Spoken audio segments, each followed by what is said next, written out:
കെട്ടിയൊരുങ്ങി എവിടേക്കാ മഹാറാണി? അവൾ ലിഫ്റ്റ് ഇറങ്ങി വരുന്നത് കണ്ടതും സരോജിനി ചോദിച്ചു. ഞാൻ ദേവേട്ടന്റെ കൂടെ ഒന്ന് പുറത്തേക്ക്. ഇതെന്താ പതിവില്ലാത്ത ചോദ്യങ്ങളൊക്കെ എന്ന് ഓർത്തുകൊണ്ട് അവൾ മറുപടി പറഞ്ഞു. എന്റെ മോന്റെ കൂടെയുള്ള നിന്റെ കറക്കൊക്കെ ഞാൻ അവസാനിപ്പിച്ച് തരാടി മൂദേവി. സരോജിനി പതിയെ പിറുപിറുത്തു. ആ, എനിക്ക് വല്ലാത്തൊരു പരവേശം. ഞാൻ അവിടെ നിന്ന് എനിക്ക് കുറച്ച് വെള്ളം എടുത്തു തന്നെ. അല്ലമ്മേ, ദേവേട്ടൻ വണ്ടിയുമായി അവിടെ കാത്തു നിൽക്കുന്നുണ്ട്. ഹോ, പെറ്റ് തള്ളേക്ക് ഒരു തുള്ളി വെള്ളം എടുത്തുതരാൻ നീ ഒന്ന് 2 മിനിറ്റ് വൈകിയെന്നും വിചാരിച്ച് അവൻ ഇന്നൊന്നും പറയാൻ പോകുന്നില്ല. ഈർഷ്യം നിറഞ്ഞ അവരുടെ സംസാരം കേട്ട് പിന്നെ മറുത്തൊന്നും പറയാൻ നിൽക്കാതെ ചാരു വെള്ളമെടുക്കാനായി അടുക്കള ഭാഗത്തേക്ക് പോയി.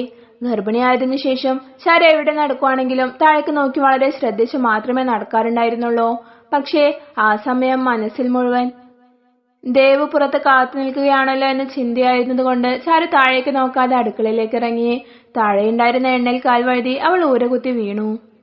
അയ്യോ അമ്മേ! അസഹ്യമായ വേദന കാരണം അവൾ അവിടെ കിടന്ന് നിലവിളിച്ചു. അപ്പോഴേക്കും പുറത്തെ അടുക്കളയിൽ പണിയിലായിരുന്ന ലളിതയും പ്രമീളയും അവിടേക്ക് ഓടി വന്നു.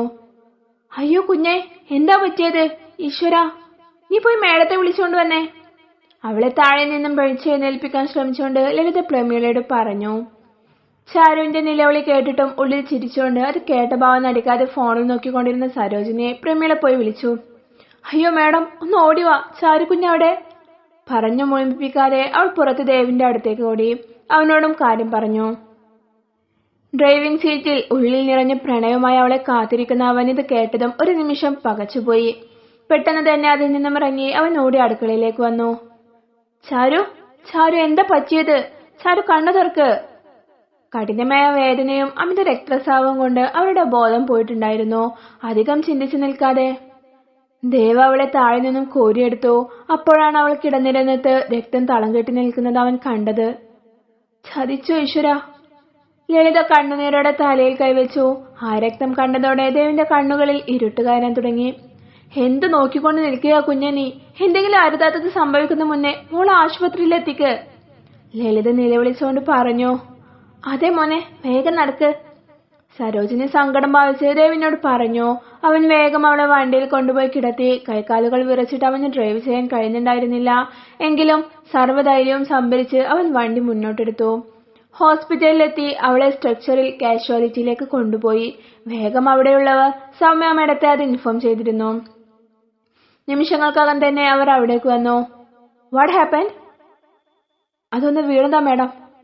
ഓ ഗോഡ്, ഞാൻ പറഞ്ഞിട്ടില്ലായിരുന്നു സർ, നല്ലോണം ശ്രദ്ധിക്കണം എന്നുള്ള കാര്യം. സിസ്റ്റേഴ്സ്, എന്തായാലും വേഗം ഡെലിവറി ഒബ്സർവേഷൻ റൂമിലേക്ക് മാറ്റൂ. അർജന്റായിട്ടൊരു സ്കാനിങ് വേണം. മാഡം, വേറെ കുഴപ്പമൊന്നും ഉണ്ടാവില്ലല്ലോ?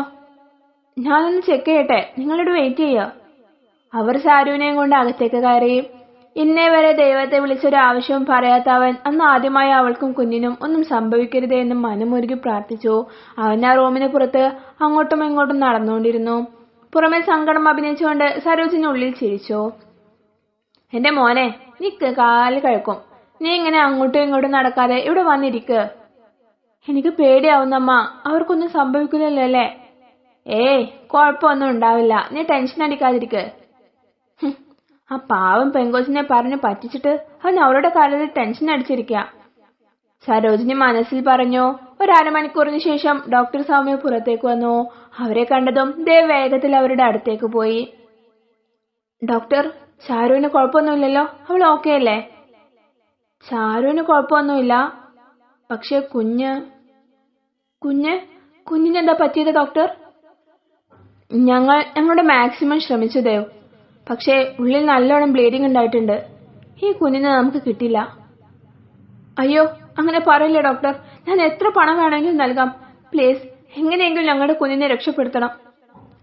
നോ സർ, ഞങ്ങൾ കുറെ തവണ നോക്കിയതാ. കുഞ്ഞിന്റെ ഹാർട്ട് ബീറ്റ് കിട്ടുന്നില്ല. സ്കാനിങ്ങും ചെയ്തു നോക്കി. യൂട്രസ് നിറയെ ബ്ലഡാണ്. ഇനി നമുക്കൊന്നും ചെയ്യാൻ പറ്റില്ല. അയ്യോ.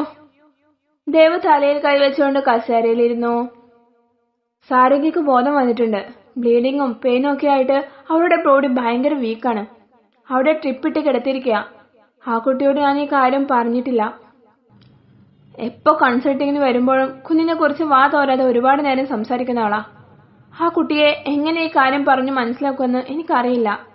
അതുകൊണ്ട് ഇത് ഞാൻ നിങ്ങളെ ഏൽപ്പിക്കുക.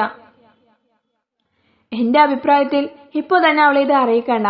പതുക്കെ സമയമെടുത്ത് പറഞ്ഞാൽ മതി. ഇല്ലെങ്കിൽ ചിലപ്പോ അവളുടെ മെന്റൽ ഹെൽത്തിനെ വരെ ഇത് ബാധിക്കും. പിന്നെ 2 ദിവസത്തിന് ശേഷം നമുക്ക് DNC ചെയ്ത് യൂട്രസിൽ നിന്നും ഇത് കംപ്ലീറ്റ് ആയിട്ട് ഒഴിവാക്കേണ്ടി വരും. അപ്പോഴേക്കും കാര്യങ്ങൾ ആ കുട്ടിയെ പറഞ്ഞു ബോധ്യപ്പെടുത്തണം. അവൾ ഗർഭിണിയായതു മുതലുള്ള ഓരോ നിമിഷങ്ങളും അവളുടെ പ്രതീക്ഷകളും വയറിൽ കൈവച്ച് കുഞ്ഞിനെ താലോലിക്കുന്നതും കൊഞ്ചിക്കുന്നതും എല്ലാം ദേവിന്റെ മനസ്സിലേക്ക് വന്നുകൊണ്ടിരുന്നു. ഡാ, നീ എന്താ ആലോചിച്ചിരിക്കുക? വാ, അവളെ റൂമിലേക്ക് മാറ്റിയിട്ടുണ്ട്, പോയി നോക്കാം. എനിക്ക് അവളെ ഫേസ് ചെയ്യേണ്ട ധൈര്യമില്ല. ഓ പിന്നെ, ഇതൊന്നും വലിയ കാര്യമല്ല മോനെ. കുഞ്ഞല്ലേ, അത് ഇനിയും ഉണ്ടായിക്കോളും. അവളുടെ ശ്രദ്ധ കുറവൊന്നും സംഭവിച്ചതല്ലേ ഇത്. കുഞ്ഞിനെ വേണമെന്നുള്ളവരെ അതിനനുസരിച്ച് നടക്കണം. ഈ സാഹചര്യത്തിലെങ്കിലും നമുക്ക് അവളെ കുറ്റപ്പെടുത്തുന്നത് നിർത്തിക്കൂടെ? ഓ, ഞാനൊന്നും പറയുന്നില്ലേ. തളർന്ന ശരീരത്തോടെ മുഖത്തെ ടെൻഷനെല്ലാം മാറ്റിവെച്ച് അവൻ ചാരുവിന്റെ അടുത്തേക്ക് പോയി. അവൾ വയറിൽ കൈവച്ച് കണ്ണുകൾ തുറന്ന് കിടക്കുകയായിരുന്നു. എങ്ങനെയുണ്ടിപ്പോ? വേദന കുറവുണ്ടോ? വേദനയുണ്ട്, അതൊന്നും കുഴപ്പമില്ല. എന്റെ കുഞ്ഞിനൊന്നും സംഭവിച്ചില്ലല്ലോ, അത് മതി. ഇത്രയും ബ്ലഡൊക്കെ പോയപ്പോ ഞാനൊക്കെ ഭയന്നു പോയി. തീകെട്ടി വന്ന കണ്ണുനീരിനെ പുറത്തു വരാൻ സമ്മതിക്കാതെ ദേവി പുഞ്ചിരിച്ചുകൊണ്ട് അവളുടെ അരികിലിരുന്നു. അവളുടെ കൈകൾ ചേർത്ത് പിടിച്ച് അതിൽ പതിയെ തടവി. ദേ കുഞ്ഞ, അച്ഛൻ വന്നിരിക്കുന്നു. അച്ഛനോട് പറ എനിക്ക് കുഴപ്പമൊന്നുമില്ലാന്ന്. അവൾ വയറിൽ കൈവച്ച് പറഞ്ഞു. നീ ഒന്നും മിണ്ടാതെ കിടന്ന് ചാരു അവിടെ. അവൾ പറയുന്നത് കേട്ട് നിൽക്കാൻ അവന് കഴിയുന്നുണ്ടായിരുന്നില്ല. നീ എവിടെ നോക്കിയാ നടന്നത്? എങ്ങനെയാ നീ വീണത്? ഈ സമയത്ത് എത്രത്തോളം ശ്രദ്ധ വേണം എന്നുള്ളത് നിനക്കറിയാവുന്നതല്ലേ? ഞാൻ ശ്രദ്ധിച്ചു തന്നെയാ നടന്നത്. അമ്മ വെള്ളം ചോദിച്ചപ്പോ അതെടുക്കാനായി അടുക്കളയിലേക്ക് പോയതാ. അവിടെ താഴെ എണ്ണ ഉണ്ടായിരുന്നു, അത് ഞാൻ കണ്ടില്ല. അതിൽ കാൽ വഴുതിയാ ഞാൻ വീണത്. എണ്ണയോ? ആ അതെ, എനിക്ക് നല്ല ഓർമ്മയുണ്ട്. ദേ കൊച്ചേ, ബോധമില്ലാതെ വരുന്നവരൊന്നും വിളിച്ചു പറയരുത്. അവിടെ എങ്ങനെ എണ്ണ ഉണ്ടാവാനാ? പാചകത്തിന്റെ ഒരു സാധനങ്ങളും അവിടേക്ക് കൊണ്ടുവരില്ലല്ലോ. അവളത് പറഞ്ഞപ്പോ പിടിക്കപ്പെടുമോ എന്ന ഭയം സരോജിനിയുടെ ഉള്ളിലേക്ക് കടന്നു വന്നു. ബോധമില്ലാതെ ഒന്നുമല്ല, എനിക്ക് നല്ല ഓർമ്മയുണ്ട്. അവിടെ എണ്ണ ഉണ്ടായിരുന്നോ? എന്തായാലും സംഭവിക്കാനുള്ളത് സംഭവിച്ചില്ലേ? സരോജിനി താടിയിൽ കൈവച്ചു. എന്ത് സംഭവിച്ചില്ലെന്ന്? അമ്മ ഒന്നും മിണ്ടാതിരുന്നേ. അതൊന്നുമില്ല, നീ വീടിനെ പറ്റി പറഞ്ഞതാ. മതി സംസാരിച്ചത്. നീ കുറച്ചു നേരം റെസ്റ്റ് എടുക്ക്. ഞാൻ പോയിട്ട് എന്തെങ്കിലും ജ്യൂസ് വാങ്ങിയിട്ട് വരാം. സരോജിനി ഒന്ന് രൂക്ഷമായി നോക്കിക്കൊണ്ട് അവൻ പുറത്തേക്ക് പോയി. അവൻ പോയ തക്കം നോക്കി സരോജിനി റൂമിന് പുറത്തേക്ക് ഇറങ്ങി ഇഷക്ക് വിളിച്ചു.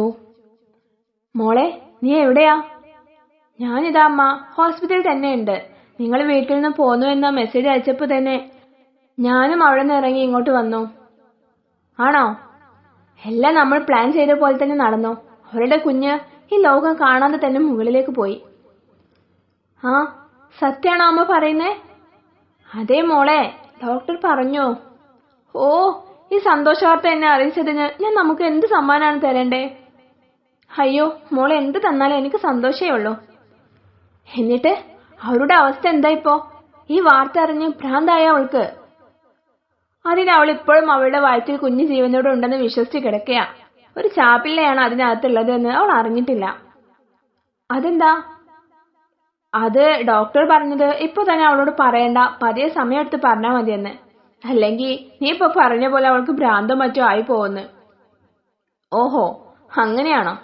ദേവുണ്ടോ അവിടെ? ഇല്ല, അവൾക്ക് ജ്യൂസ് വാങ്ങാൻ പോയിരിക്കുക. എന്നാ ഞാൻ ഇപ്പൊ അവിടേക്ക് വരാം. അവളുടെ കുഞ്ഞിനെ കൊന്നു എന്ന് എന്റെ നാവുകൊണ്ട് തന്നെ ഞാൻ അവളെ അറിയിക്കാം. ഇഷ ഫോൺ കട്ടാക്കി ചാരു കിടക്കുന്ന റൂമിലേക്ക് നടന്നു. തുടരും.